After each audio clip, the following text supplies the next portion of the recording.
Hi yogis, this is a great little video if you're a beginner or if you've been doing yoga a long time and you just want to maintain good strength. So all you'll need for this is a yoga mat so you don't slide around on your wooden floor or on your carpet, and a wall and your body. That's all you need. So just joining me when you're ready, lying down in a supine position. So that just means lying on our backs. And the pelvis is on the ground, thighs are vertical, so knees over your hip sockets. And then we've got the feet on the wall a little bit higher than knee level, right? So you can see the angle there, it's slightly more obtuse than 90 degrees.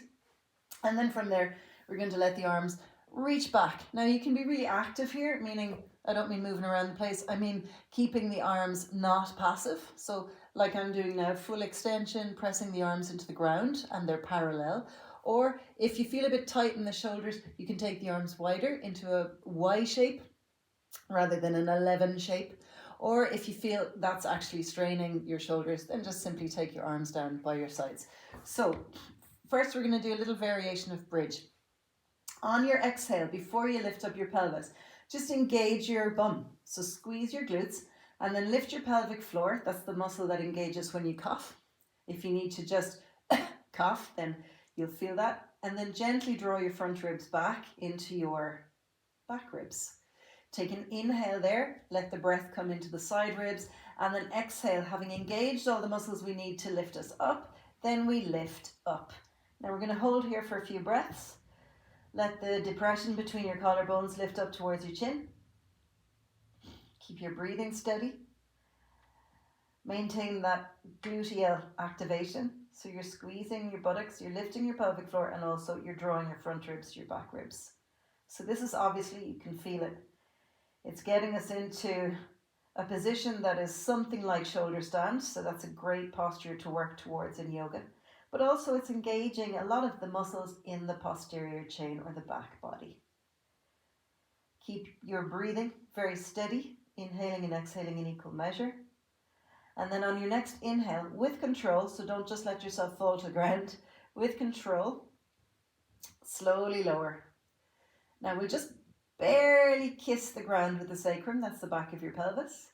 And then on your next exhale, we'll power back up again, nice and slowly. Slower the better with this stuff.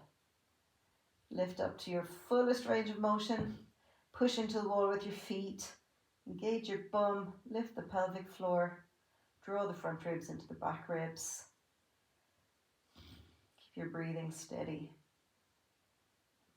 And on your next inhale, slowly lower down. Probably the most challenging bit of this is to control your descent. It's a different pathway to build strength, but it's brilliant, right? So it's not all about powering up. It's also about controlling as you come down. Exhale to lift up. Continue to breathe at your own pace, inhaling and exhaling as you need it. Great one for strength, this one, as I said, but also we're working into hip extension here. So a long line between hip and thigh. A lot of us are in flexion because of driving and office work and simply sitting down. So to extend the hips is going to bring about lovely freedom and mobility there. Slowly coming down, control your descent. And then once your bum reaches the earth again, let the weight go in to the ground. And we'll take the arms down and wriggle yourself. There's no really graceful way to do this. Wriggle yourself towards the wall a little bit more closely. So you're able to then bring the feet down quite easily. And at the back of the knee is a little bit more of an acute angle than 90 degrees.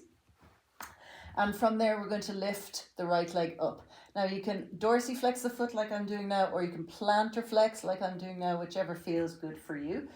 Arms are down by the sides, palms facing up. Just give a little wriggle and it'll help you to engage your shoulder blades. That doesn't make sense. Your shoulder blades are bones, but you know what I mean. As you draw the shoulder blades down into the back, you're engaging the surrounding muscles, right? So you're engaging strength there.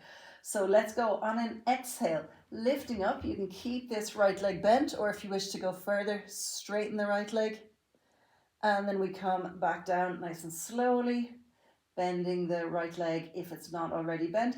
Barely kiss the ground with your sacrum, and then exhale to rise up. Now this is a unilateral movement, so when you do things on one side, uni meaning one, lateral meaning side, then you're having to compensate with your stabilization muscles to keep you as symmetrical as possible. Even though this posture is not symmetrical, your body is peacefully fighting to keep you stable. Very good for strength in general. Good. And then coming down. We're just doing a few reps of these just to help us to understand how it is to feel into your sensations, knowing what muscles should be engaging as you're lifting up. Now with the unilateral version of bridge here, we're feeling it very much in the leg that is pushing in as well as into the back body. So that's quite normal. So from there, lifting the left knee, keeping it bent if you like, dorsiflexing or plantar flexing the foot, whatever feels right. And then if you want to, you can lift up and extend that leg. Now see my heel here, the right heel, that stays on the wall. So I'm stretching into my calf muscles as well as my Achilles tendon. And then coming down, just barely touching the floor with the hips, and up we go again. Exhale. And slowly inhale. Barely touch the ground. And exhale. Slow motion, control your descent. So you're in full control for the whole exercise, not just the push-up. Last one, exhale. And slow motion. Inhale. Good. Now just give the legs a little rest. Let them go up the wall. We let them come apart a little bit. You can dorsiflex the feet here so you get a nice stretch through the backs of the legs. And then we'll take our arms up into a cactus position. So your elbows will jut out directly from your shoulders. The forearms will be parallel with each other. Now from there, we're going to keep the hands on the floor and lift the elbows. Doesn't feel like much, doesn't look like much, you might say, but when you try it, you're realizing that the shoulder blades have to work to draw down the body. In other words, the muscles around the shoulder blades are strengthening and stabilizing. So you're trying to keep the backs of the hands on the floor and lifting the elbows. Now see if you can keep the wrists on the floor and lift the elbows. Holding the position here, keep your breath nice and deep. The ribs, the front ribs will try to pop up to compensate because your shoulder blades are moving up. Your ribs will want to move up. So resist, pull down. This is acting as a little core strengthener as well as a shoulder mobilizer. If this is too much, just work on reps, trying to lift up.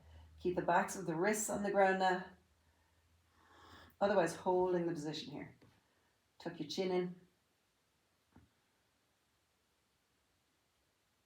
Good, and then releasing that. So it's quite strong in its own way. So from there, sole of the left foot comes onto the ground. We'll wriggle a little bit away from the wall again. And then we're going to take the right ankle to the lower left thigh. So we've got a little, when we look at our own legs, we've got a little figure 4 position. Now, I'm not going to dictate how far your bum is from the wall here. It simply depends on your own mobility in this right hip. The hip that is attached to the leg that is in that 4 shape position, right? So as best you can, arms can just be passive wherever you like. I like to put the hands on the belly sometimes. It's just comforting. And then encouraging that right knee towards the wall in front of you without hiking your hips into any kind of misalignment, right? So keep both sides of your hips steady, equally grounded, and then gently encourage your right knee diagonally away from you towards the wall in front. Keep your breathing steady here. Nice mobility exercise. Now see if you can be in neutral spine. So a little bit of a gap.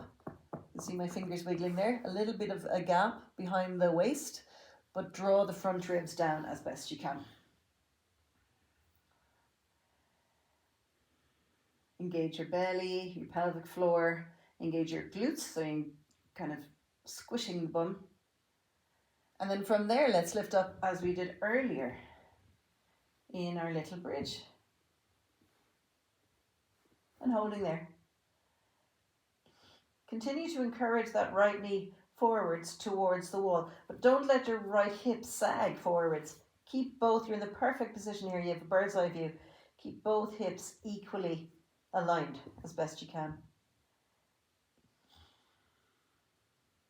And then inhale, slowly control, coming down, and then switch legs. Sole of the right foot comes to the ground. You can be as far away or as close to the wall as you like. It just depends on where you need to be so that you can be in neutral spine, gap at the back of the waist, and come into this figure four position here. Again, hands can be just passive wherever you like. And then encourage your left knee towards the wall without doing anything weird with the hips. So you're keeping both sides of the pelvis on the ground equally. Keep your breathing as steady as possible. I know I say that instruction a lot, but it is so good to remind yourself to get into a gold standard of breathing. It's so balancing for your whole body, for your nervous system, everything, and your strength work and your mobility work will exponentially succeed the more you're paying attention to a good standard of breathing. Now, keeping this openness through the hips, push into that right foot, lift yourself up. Try to find as much extension as possible through the front of that right hip. So where the hip bone meets the thigh, that little dent, try to extend it so it becomes a line instead of a cave. And then as you push your left knee away from you, make sure you don't collapse in the hip alignment. Keep both sides of the hips equidistant from the ceiling.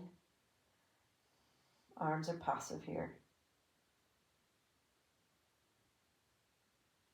And then slowly with control, coming down. Good, well done guys. So they're just some easy exercises. Well, is that the truth? Maybe they're not so easy, but there are some basic exercises that you know you can be confident in to practice regularly to kickstart you into your yoga practice, but also to maintain strength and flexibility in the body. Hope you enjoyed that, guys. See you next time. Love from the Yoga House.